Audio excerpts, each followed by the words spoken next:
ถ้าเจ้าผ่านมาเห็นคลิปนี้อยากบอกคนดีว่าอายยังหักยังแพงยังคือทอดเจ้าแห้งเด้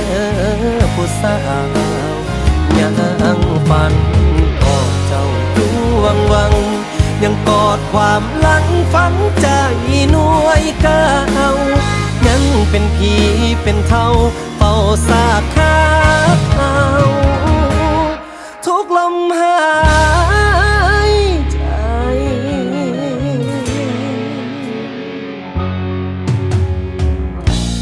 ถ้าแฟนเก่าโง่